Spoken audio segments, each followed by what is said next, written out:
4월 8일 목요일 출애굽기 2장 11절부터 25절까지의 말씀입니다. 오늘 말씀을 좀 더 잘 이해하기 위해 사도행전 7장 20절부터 30절까지를 함께 보시기 바랍니다. 하나님의 일은 하나님께 훈련과 단련을 받은 사람만이 할 수 있습니다.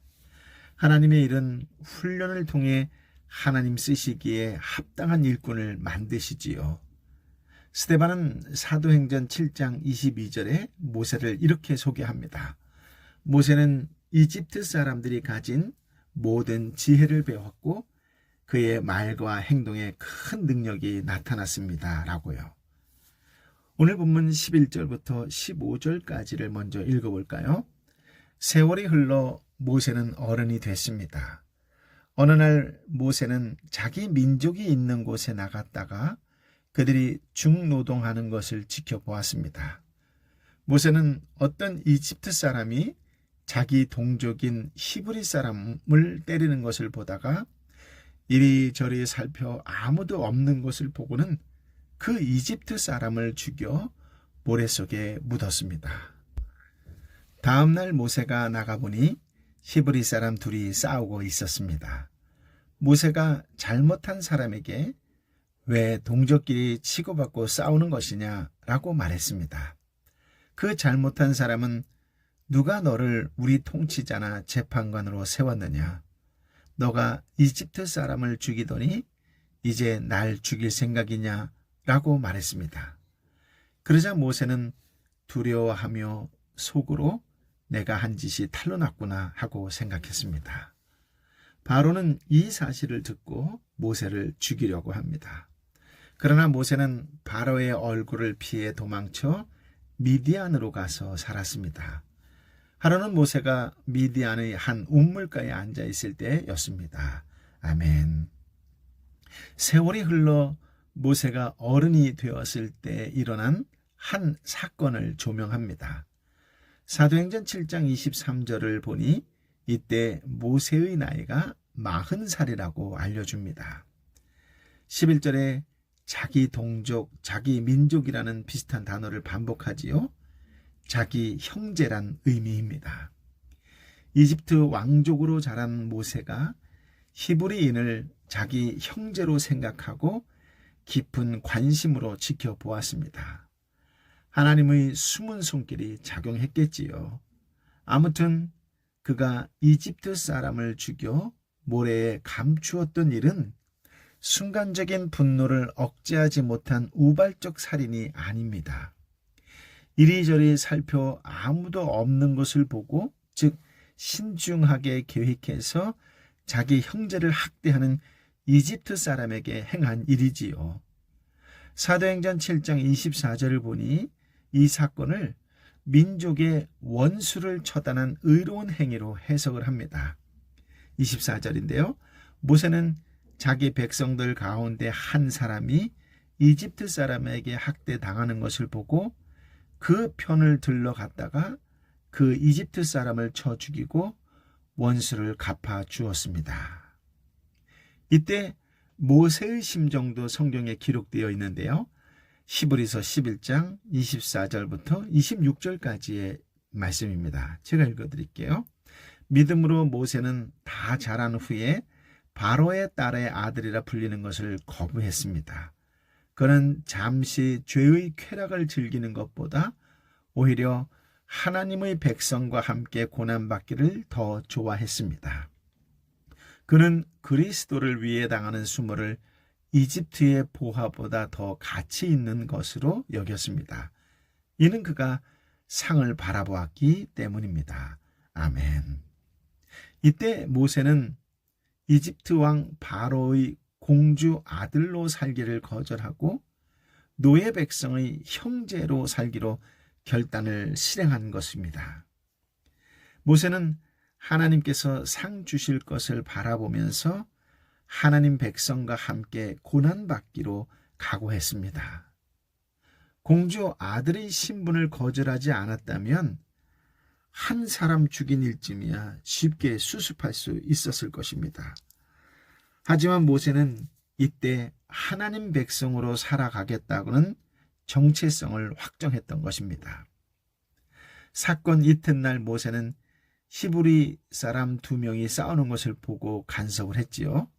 왜 동족끼리 치고받고 싸우는 것이냐라고요.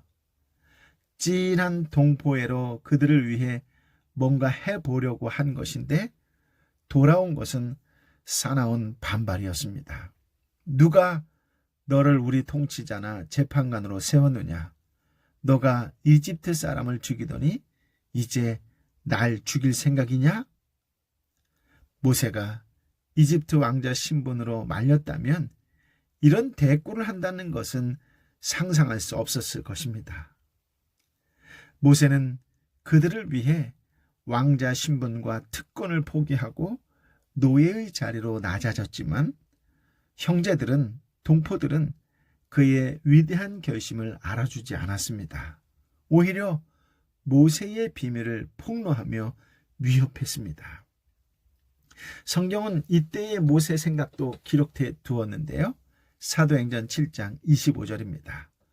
즉 모세는 자기 동정만큼은 하나님께서 자기를 통해 그들을 구원해 내실 것을 깨닫고 있으리라 생각했지만 실제로 그들은 깨닫지 못했습니다. 아멘. 하나님 백성 편에 서기로 한 모세의 결단은 훌륭한 믿음의 결단이었습니다. 그는 장차 이스라엘 백성을 위해 큰 일을 하게 될 것입니다. 하지만 아직은 하나님의 때가 아니었습니다. 많은 특권을 포기하고 자원한다고 해서 아무 때나 하나님의 일을 할 수 있는 것은 아니었습니다. 불타는 동포의 형제애로 사역에 뛰어들었지만 모세는 한 사람의 반발조차 감당할 수 없었습니다. 모세가 하나님의 일을 하기 위해서는 자기에게서 나오는 힘이 아니라 하나님의 힘을 의지하기까지 더 준비될 필요가 있었습니다. 백성이 부르짖기까지 상황도 더 준비되어야 했습니다. 하나님께서 부르시고 하나님 백성이 그 부르심을 인정하기까지 모세는 더 기다려야 했던 것이지요. 예상치 못한 어려움에 부딪히자 모세는 두려움에 빠졌습니다. 일이 어렵게 꼬인 것입니다. 모세는 내가 한 짓이 탈로 났구나 하고 생각했습니다. 바로는 이 사실을 듣고 모세를 죽이려고 했습니다. 왕자가 노예 편에 서서 이집트인을 죽였다라고 하는 것은 이집트 민족에 대한 반역 행위였기 때문입니다.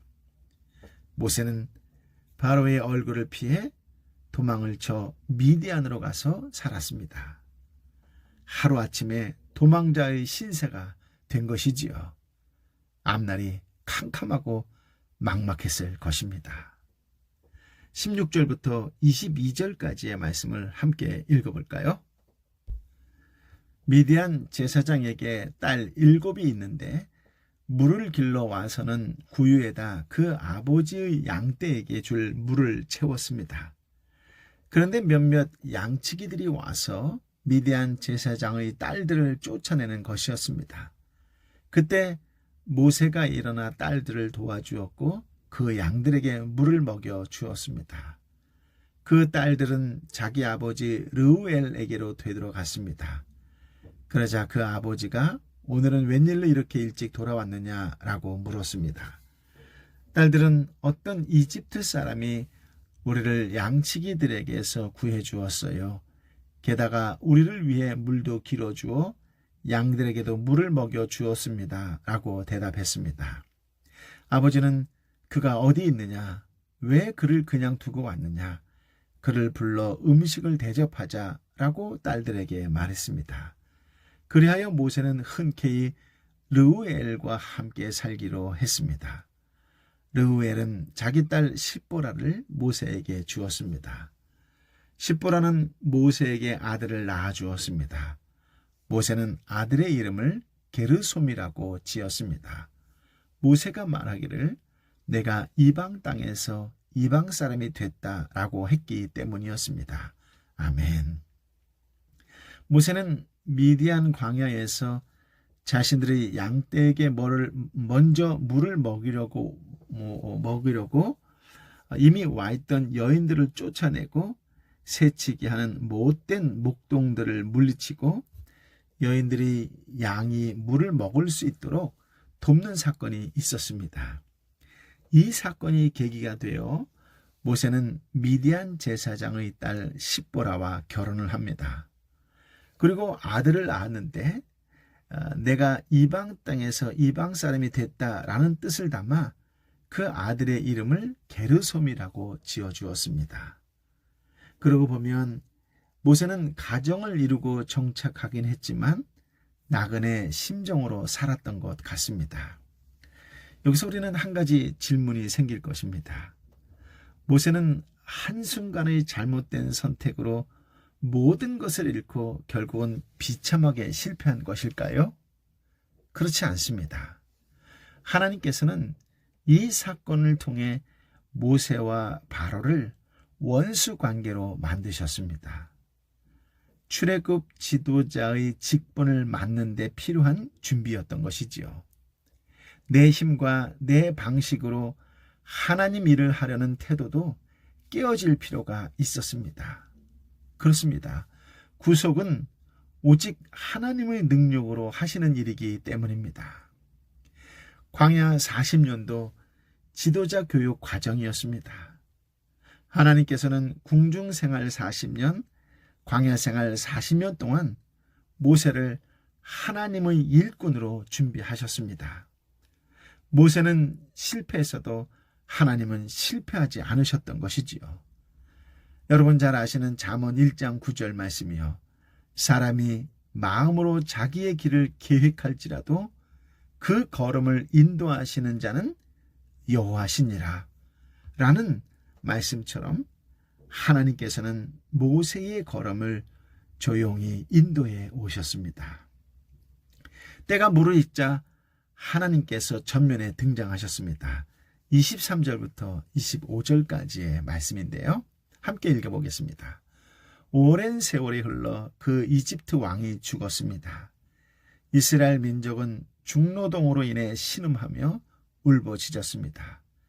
그러자 이스라엘 민족의 울부짖는 소리가 하나님께 이르렀습니다. 하나님께서는 이스라엘 민족의 신음소리를 들으시고 아브라함과 이삭과 야곱과 맺은 언약을 기억하셨습니다. 하나님께서는 이스라엘 백성들을 보시고 그들에게 관심을 기울이셨습니다. 아멘. 히브리 원어 성경에는 이 구절에 하나님, 전능자라는 단어가 5번이나 나오게 됩니다. 즉 구속은 전적으로 하나님의 일이라는 의미가 내포되어 있지요. 구속은 애초에 사람의 능력으로 할 수 있는 일이 아니지요. 그러고 보면 모세의 실패는 당연했던 것입니다. 하나님은 언약을 잊고 계시다가 인간의 부르짖음 때문에 다시 기억하셨을까요? 아니지요. 아닙니다. 지금까지도 하나님은 숨은 손길로 구원자를 준비하셨고 백성이 구원자를 갈망하기까지 기다리셨습니다. 부르짖을 때 역사하는 것이 그분의 구속 방식입니다. 하나님께서 이처럼 오래 준비하시고 기다리시면서 이스라엘의 사정을 알고 돌보시는 이유는 아브라함과 맺은 언약을 이루려 하시기 때문이었습니다. 구원은 부르짖는 인간이 불쌍해서 베풀어 주시는 한순간의 동정심이 아닌 언약의 신실하심의 결과입니다. 모세를 인도하셨던 하나님의 손길은 오늘날 지금도 그분의 백성에게 작용하고 있습니다. 그분은 우리의 부족한 믿음과 보잘것없는 최선조차 그분의 뜻에 귀하게 사용하십니다. 기묘한 방법으로 우리의 필요를 채우시며 위험을 막으십니다. 때로 한순간의 선택이 우리의 삶을 겪지 않았어도 될 가시밭길로 인도했을지라도 그 모든 일을 연단 과정으로 삼으시고 마침내 책망할 것이 없는 하나님 백성으로 굳게 세우시는 분이십니다. 절망적인 고통 속에서도 하나님의 백성이 희망을 품을 수 있는 이유는 무엇일까요? 부르짖을 때 언약을 기억하셔서 신실하게 당신의 백성을 돌보시는 하나님과 구체적으로 도우시는 그분의 손길이 있기 때문입니다. 오늘 저와 여러분의 삶터와 일터 위에 주님의 손길이 함께 하시기를 예수님의 이름으로 축복합니다. 아멘. 아버지 하나님, 사랑하는 나의 아버지 하나님, 오늘 참으로 귀한 말씀, 생명의 말씀을 허락하여 주시니 감사하고 또 감사합니다. 내 삶에, 우리의 삶에 왜 그토록 어렵고 힘들고 고통과 고난의 시간이 있었는지를 다시 한번 깨닫는 은혜의 시간을 허락하여 주시니 감사합니다. 하나님의 일은 하나님께 훈련과 단련을 받은 사람만이 할 수 있다는 것, 하나님은 훈련을 통해 하나님 쓰시기에 합당한 일꾼으로 만드신다는 것, 우리가 알고 있고 또 그것을 통하여 계속해서 하나님을 더욱 신뢰하며 기다리며 또 인내하기를 원합니다. 내 인생에 예상치 못한 사건이 발생할 때마다 하나님의 뜻이 무엇일까를 먼저 생각하고 묵상할 수 있는 그리스도인이 되게 하여 주옵소서. 예상치 못한 사건으로 인하여 더욱 낮아지고 겸손하게 하나님의 말씀을 들으려고 말씀 가운데 거하고 말씀을 묵상하는 가운데에 깨닫고 순종하는 삶을 살아가는 겸손한 그리스도인의 한 사람이 되게 하여 주옵소서. 무엇보다도 탄식과 부르짖음에 귀 기울이시는 아버지 하나님, 오늘도 이곳저곳에서 아파하는 육신을 붙잡고 부르짖는 영혼들이 있습니다. 주님, 불쌍히 여겨 주시옵소서. 긍휼히 여겨 주시옵소서. 우리 주님 예수 그리스도의 보혈로 덧입혀 주옵소서. 성령의 능력의 팔로 만져 주옵소서. 오늘 주신 말씀으로 새 힘을 얻고 새 용기를 얻어 더욱 주님의 뜻에 따라 살겠노라고 기도하며 실천하며 살아가는 신실한 그리스도인의 한 사람이 되겠노라고 결단하며 그렇게 살아가는 하나님의 사람이 되게 하여 주옵소서. 어떤 상황 속에서도 사람이 마음으로 자기의 길을 계획할지라도 그 걸음을 인도하시는 분은 오직 하나님이심을 믿고 늘 예수님이라면 어떻게 하셨을까? 예수님이라면 어떻게 하셨을까를 늘 생각하면서 예수님이 가신 그 길을 신실하게 따라가고 닮아가는 진정한 그리스도인 한 사람으로 살게 하여 주옵소서. 아버지 하나님, 이 땅에 너무나 어렵고 힘든 일이 많이 발생하는데 그 가운데에 물질적으로 경제적으로 관계적으로 사회적으로 어렵고 힘들어하는 자매와 형제들이 있습니다. 주님, 불쌍히 여겨 주옵시고 새하늘 새 길을 열어 주옵소서. 시온의 대로처럼 열리는 역사적인 아침을 허락하여 주옵소서. 말씀을 붙잡고 다시 벌떡 일어설 수 있는 새 힘과 새 용기를 더하여 주옵소서. 성령이여 임하여 주옵소서. 이제는 길이요 진리요 생명 되신 우리 주님 예수 그리스도의 은혜와 아버지 하나님의 크신 사랑과 성령 하나님의 위로 역사 교통 충만하심이 오늘도 주신 말씀을 붙잡고 더욱 열심과 열정으로 하나님의 뜻에 합한 사람으로 살겠노라고 결단하며 또 예수의 이름으로 부르짖며 나아가는 하나님의 사람들 한 사람 한 사람 머리 위에 저들과 함께 눈물로 기도하는 삶터와 일터와 공동체와 열방의 선교사님과 선교지 위에 함께하여 주옵기를 간절히 축원하옵나이다. 아멘.